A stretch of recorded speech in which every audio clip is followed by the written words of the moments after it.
On tonight's CTV News, the Christchurch City Council has a new Chief Executive Officer. Former Mayor Bob Parker is unrepentant about his role in the council's financial woes, and 2 years on, there's still no business case for the city's anchor projects.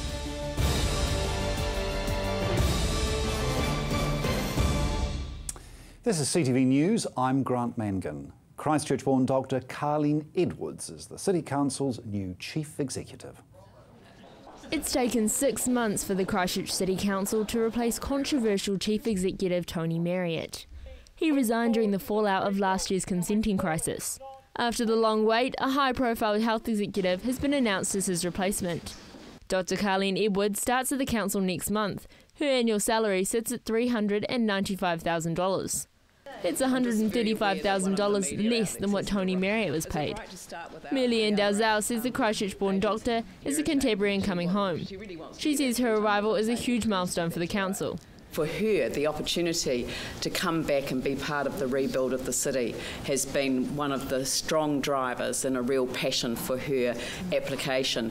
Dr. Carleen Edwards has been working overseas for 7 years. Until she takes over the reins of the council, she'll continue running a major Australian hospital department. She has previously worked as the Chief Executive of Central Northern Adelaide Health Services, where she was responsible for a staff of 16,000, a budget of $1.7 billion and an asset base of $2 billion. Coming into the council's top job in the middle of a financial crisis, Dr. Edwards will be responsible for leading the council out of an insurance shortfall of $534 million. I've never been in a land of plenty, so there have always been challenges in terms of how do you make services efficient, effective, to be able to meet funding gaps without reducing the quality of services that you're providing. The Mayor says it's clear that she has a wealth of experience leading change within complex organisations under considerable pressure to reduce costs while improving services. Carleen's proved herself to be up to that challenge.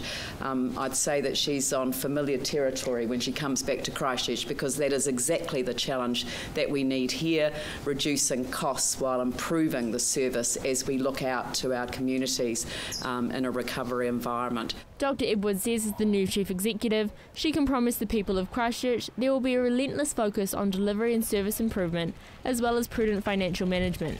Carleen Edwards says the council has the real potential to become a top-performing organisation that continually adds value to the community and puts people at the centre of everybody's work. So that we can work on the issues and challenges that we face, but do that in a way that actually develops a city that people want to live in, want to come to, and really prosper. And so I'm looking forward to that opportunity. Dr. Edwards has returned home several times to visit family since the earthquake and says she feels enormously proud at how Cantabrians have recovered.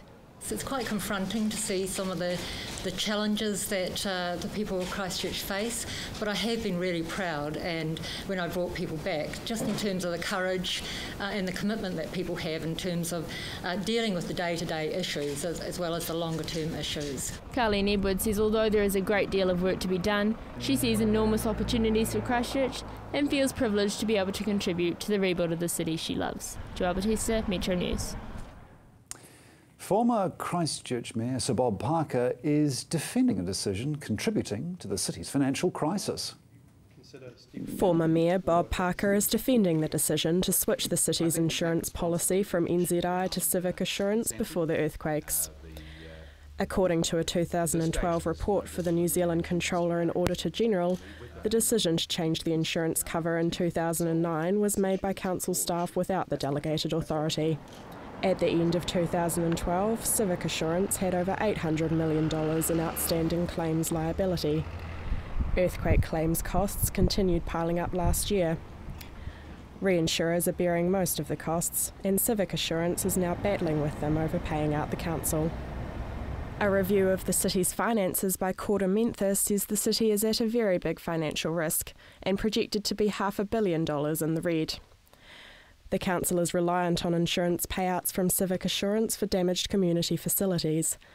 But the Corda Mentha report projects the council will receive less than the $1 billion estimated. This could cause the shortfall to balloon even more.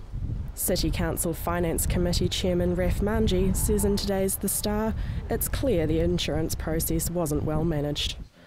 But Sir Bob Parker says the right decisions were made at the time based on the information available.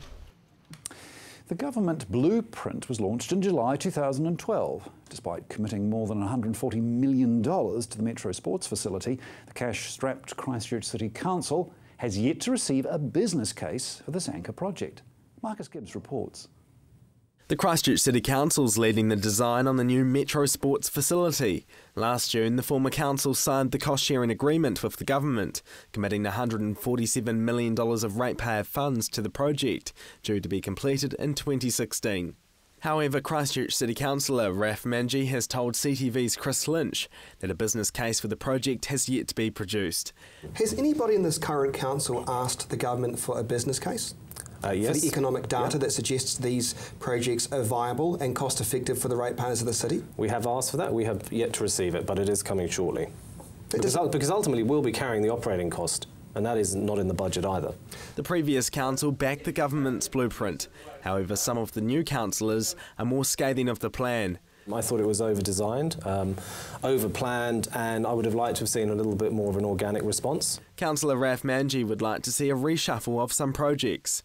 I'd quite like to see the stadium over where the Metro Sports is and actually have a facility that's joined together. Instead of having one large swimming pool inside the CBD, he's mooting the idea of smaller pools around the city. Council's putting in $140 million. It's going to cost $250 million, and we still don't know what the final cost is. Now, you could build a lot of community swimming pools for that. A lot, where people could walk to it within 15 minutes.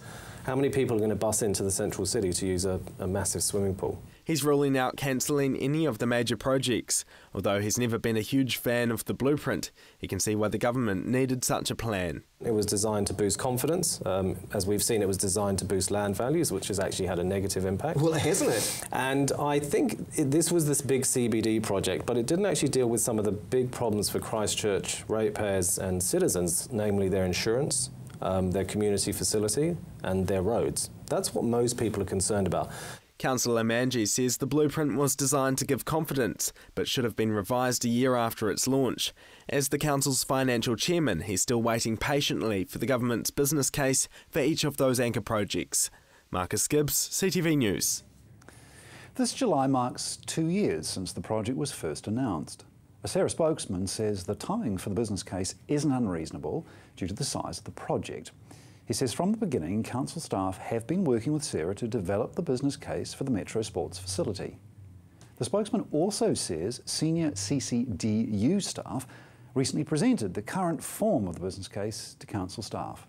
He says business cases have already been completed and approved for a number of the Crown-led anchor projects, including the Avon River Precinct, the Convention Centre Precinct and the bus interchange.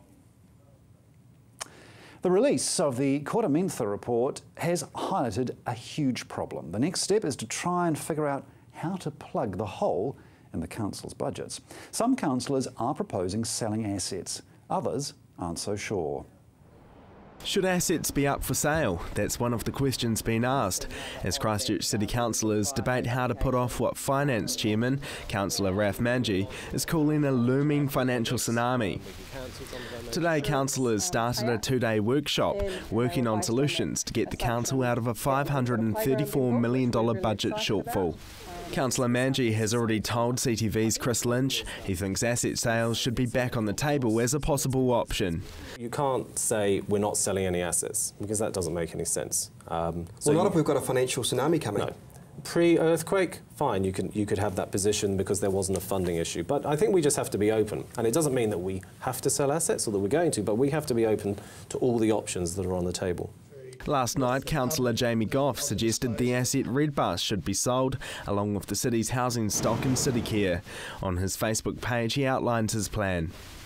Councillor Goff believes the council would receive around $350 million if it sold its social housing portfolio. He lists Housing New Zealand as a potential buyer.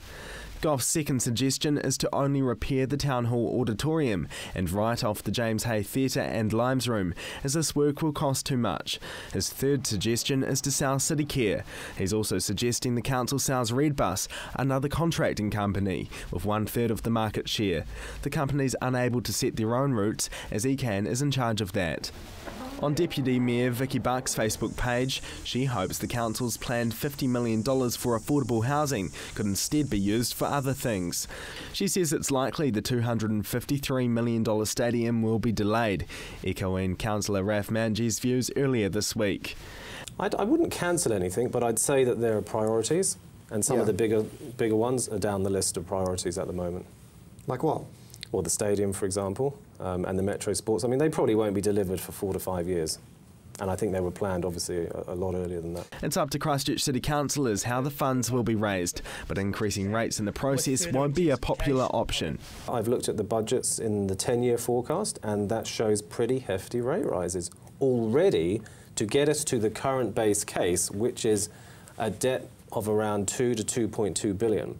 So, I mean, that's when I say this is a serious problem, it is a serious problem. Following the 2-day workshop, City councillors will need to make a decision. No doubt the Earthquake Recovery Minister will have advice for the council once the government reviews the council's financial situation. Marcus Gibbs, CTV News. Police acknowledge they got it wrong in a 2012 incident where boy racers were detained unlawfully. Police are accepting the criticism of their conduct in dealing with boy racers when they blocked off Maces Road in February 2012. The Independent Police Conduct Authority found police broke the law and breached the human rights of hundreds of people. About 200 vehicles had gathered at 7 p.m. for a charity event to raise money for the Christchurch earthquake appeal. Police saw cars doing burnouts and some disorderly behaviour, so closed the road to control the scene and reduce the danger to members of the public. Everyone was ordered to get inside their cars or be arrested. The report found this order was unlawful. The process of inspecting vehicles and checking driver details took about 7 hours to complete. The authority received 32 complaints from people who were at the scene. The issues include the length of time people were detained, a lack of access to toilet facilities, food and water, and the attitude of police. Police also videoed people without consent and wore riot gear. Coming up, local students heard tales from the front line of the Great War today.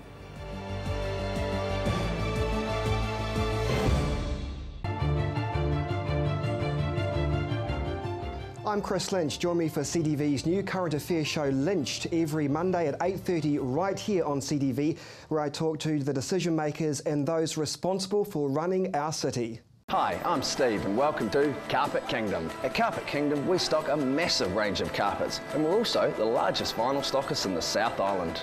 And not only do we have an excellent range in store, but you can purchase our stock online.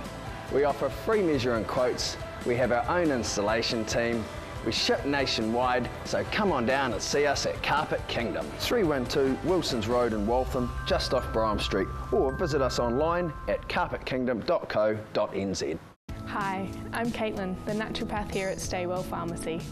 Working with the pharmacist, I use herbal and nutritional medicine to recommend natural alternatives for your health. This can be to counteract any side effects of your medication, general health advice, or natural options for you and your family. I'm also available for consultations. So come in and see us at Staywell Pharmacy, 27 Shands Road, Hornby. Staywell Pharmacy, live well, stay well. Yuck, look at all this moss and lichen. I'm not getting up there, not in these heels. Time to call Mossbuster. Mossbuster is a no-bleach, non-abrasive, biodegradable solution that has over 35 years of proven results. You can buy Mossbuster online for less than half the cost of other well-known products and can be yours for less than $1 a litre. You just spray it on and let Mother Nature do the rest, or Mossbuster can do it for you. Check out our website or call the Mossbuster crew for a free quote. Mossbuster, 0800 88 1000. Located at the foot of the Port Hills, Berrymead Golf offers a spectacular location for any occasion. Make your dream wedding a reality with private use of our green function room, outdoor garden courtyard, large marquee and stunning gazebo. Or for your next conference, enjoy the relaxed atmosphere of Berrymead Golf, offering a private, spacious conference room with special deals to make any break a true break. All with customised catering from the Wow Cafe. Berrymead Golf, 50 Berrymead Park Drive, right next to the Berrymead Heritage Park. Hi, Rob Coate-Williams. Join me with Rob's Country every Friday at 7:30 in the evening when I take you out of town and talk about anything this country. Rob's Country, Friday at 7:30.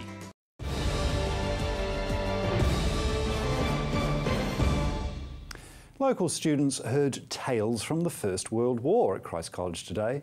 Emma Cropper was there as they ate Anzac biscuits and drank from enamel cups. 160 students from around Christchurch gathering to hear what happened in 1914, the year the world went to war. They were absolute mates, and they had a little dog whistle, a sheep whistle, which they used to whistle to one another when either of them got injured. And sure enough, one of them did get injured and blew the whistle, and his brother came and helped him and carried him down to the beach at Gallipoli. The students heard the stories of local soldiers who fought overseas, including brothers Robin and Gordon Harper, who operated machine guns in the war, a lethal weapon because of their ability to fire 160 bullets at a time. It's really important, I think, that people understand it. It shaped the value system of our society. We lost an awful lot of men in the First World War, and the experiences of the First World War, I think, are the worst experiences that New Zealanders have ever had. The day was giving students a chance to gain a deeper insight into the impact of the war on New Zealand.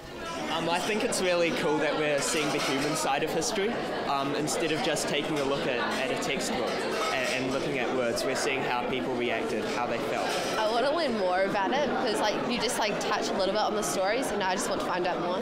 The students were fed as though they were at war, with bully beef, mashed potatoes and Anzac biscuits all part of their lunch. Surprisingly good. Very authentic. Warren Lidstone is the head of history at Christ's College and believes the day has been valuable for all the students involved. I think it's really important. Our students understand about war, but actually don't know the real experiences of the soldiers and the other players in the conflicts. And so having our historians here today has been great because, in fact, the boys and girls are learning about the real experiences about how Maori, Pākehā, women, men, those who objected and those who fought all gained experience from that war. The Students' Conference is being held ahead of the centenary of World War I, being commemorated later in the year. Emma Cropper, CTV News. Christchurch and Timaru have almost twice the level of air pollution than Auckland, according to the World Health Organization. The World Health Organization measures the quality of the outdoor air in 1,600 cities across 91 countries. The recommended air quality sits at no more than 20 micrograms per cubic metre. Christchurch's recorded pollution was at 23 micrograms in 2011. Timaru is almost double Auckland's figure of 15 at an incredible 28. Due to the earthquake disruptions, national data is only available from Canterbury in 2011. It's expected silt, liquefaction and demolition dust have greatly increased the air pollution figures. Cold winter nights can be put down to the rise in pollution levels as chimney smoke is not blown away. Instead, the land cools and creates a temperature inversion, trapping smoke in a layer of cool air above the city. Environment Canterbury has 7 stations across the region permanently measuring the air. Timaru held top place with a high of 30 micrograms, while North Canterbury towns, Rangiora and Kaipoi, sat at 10 and 11 micrograms per square metre. Still to come, sport, traffic and weather updates.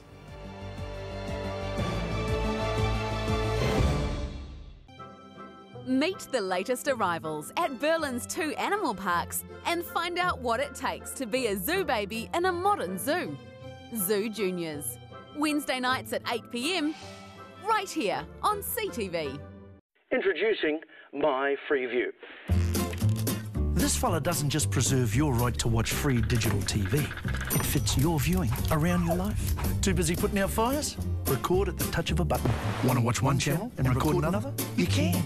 And if you need to nip away, hit pause. Even a live show. For a one-off payment, you can enjoy Freeview when it suits you, not someone else. It's like having your own TV station at home without monthly fees or contracts. My Freeview. It's Kiwi for TV. Action Removals, offering short or long-term storage facilities, full packing services, comprehensive rates, all fully insured and with 6 vehicle sizes to choose from.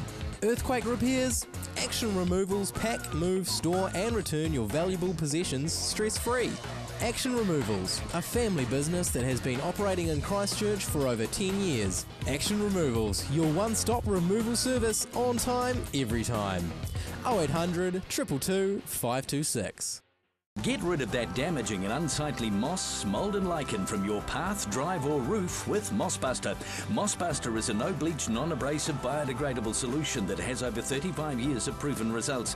Mossbuster costs less than half the price of other well-known products and can be yours for less than $1 a litre. You just spray it on and let Mother Nature do the rest. Check out our website to find the best solution to your moss, mould and grime problem. Order online or call us now on 0800 88 1000. Flash News set, isn't it? Red and Black Sport gets a new title as well, but we'll still be talking every week to the movers and shakers in sport. Red and Black Sport, Monday night, 7:30, here on CTV.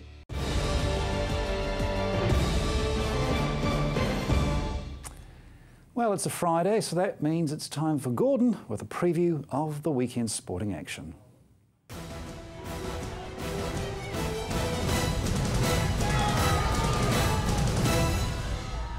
The Crusaders are back in action on Sunday when they take on the Queensland Reds in their push towards the top of the Super Rugby table. With Kieran Fonatia nursing a hamstring injury and Tom Taylor being given time to recover from a concussion, Ray Lilo will start in the midfield for the Crusaders, having been unwanted since the team's third match of the season. Other changes from last week's squad see Corey Flynn return to the starting role at hooker, while Luke Romano will do the same in the 4 jersey alongside Sam Whitelock. Matt Todd's injury sees Richie McCaw return to the 7 jersey, with Jordan Tafua starting at 6. Ryan Crotty will again captain the side in Kieran Reid's absence, with McCaw serving as a vice-captain. The Crusaders' opposition, the Reds, have had a poor season to date, registering just 3 wins from their 10 matches. The lads will be looking to grab a win, with the New Zealand Conference still being anyone's for the taking at this stage of the season. The match gets underway in Brisbane at 6:05 New Zealand time. Still with rugby, this weekend's Hawkins Cup action sees Christchurch at home to undefeated Burnside. Joint leaders New Brighton are at home to University, while fellow competition frontrunners Lincoln University take on Shirley at Burwood. Belfast are at home to Sydenham, Linwood take on Marist at Linfield, while High School Old Boys are at home when they take on Sumner. The Canterbury Rams will be looking to avenge their more than controversial loss to the Hawke's Bay Hawks last weekend when they meet the same opposition at Carl Stadium tonight.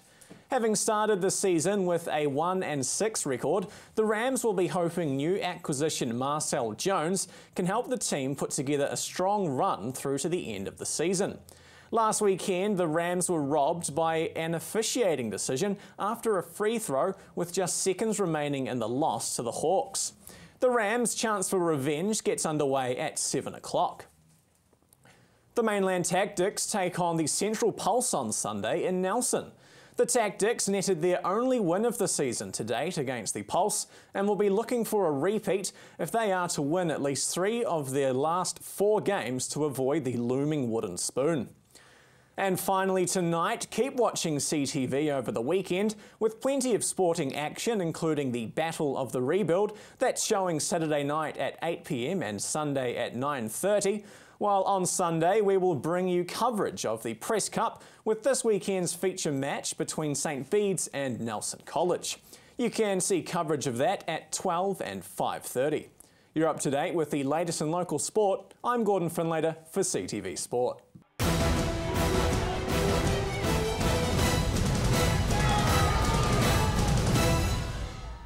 If you're driving around the central city of Christchurch, CTV's Traffic Update will assist you navigating the repairs taking place.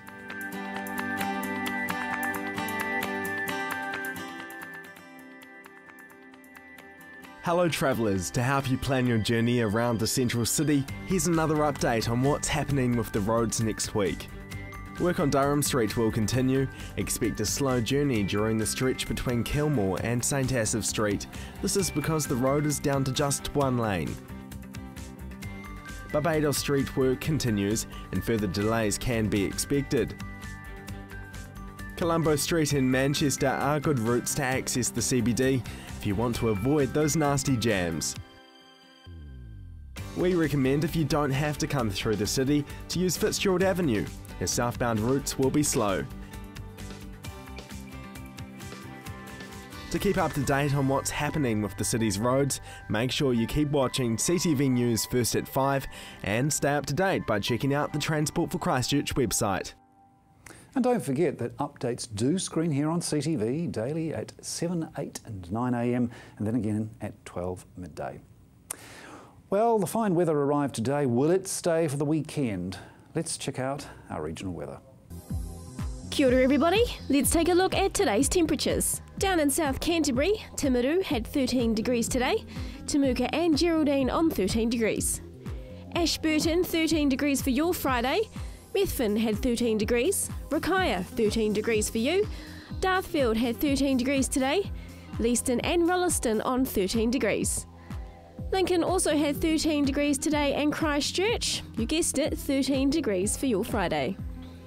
Akaroa, slightly colder on 12 degrees today and north of the Waimik. Kaipoi, Rangiora and Amberley all on 13 degrees.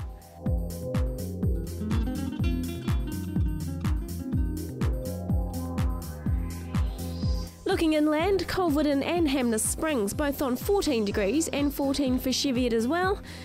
Further up along the east coast, Kaikoura receiving 12 degrees for your Thursday. Let's take a look at the weather in your area now.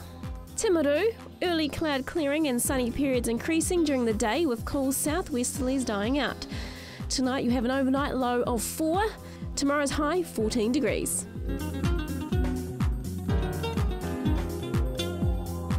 Ashburton, scattered cloud at first, but you can look forward to a lot of sunshine in the afternoon with cooler temperatures. Tonight's low 4 degrees, tomorrow's high 14.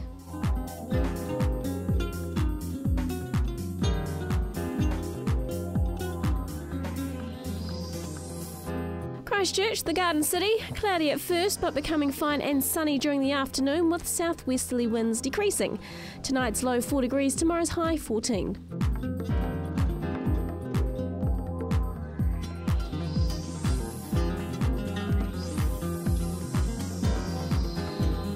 Up in Kaikoura, morning low cloud clearing and sunny periods increasing during the day with cool southwesterlies dying out. Tonight's low 4 degrees, tomorrow you'll see a high of 14.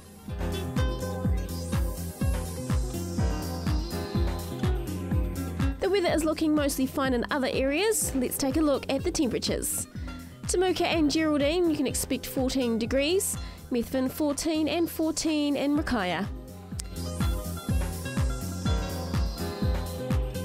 Darthfield, you can expect 14 degrees tomorrow, and Leeston also 14 degrees for your Saturday. Rolleston and Lincoln 14 degrees for you as well, and Akaroa 13 degrees expected for you.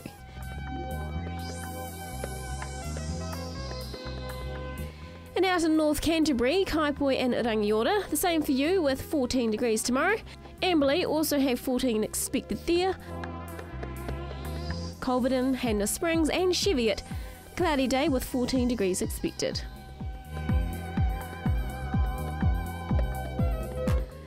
Looking ahead for Canterbury, mostly fine and sunny on Saturday with moderate northeasterly winds developing. High cloud and moderate northerly winds for much of Monday, but a cool southwesterly change during the evening will bring some brief light showers.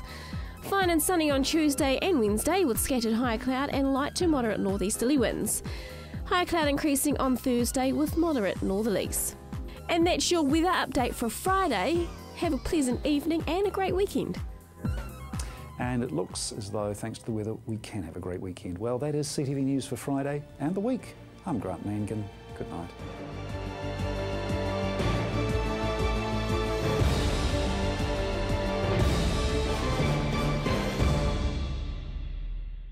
Supporting local content so you can see more of New Zealand on air.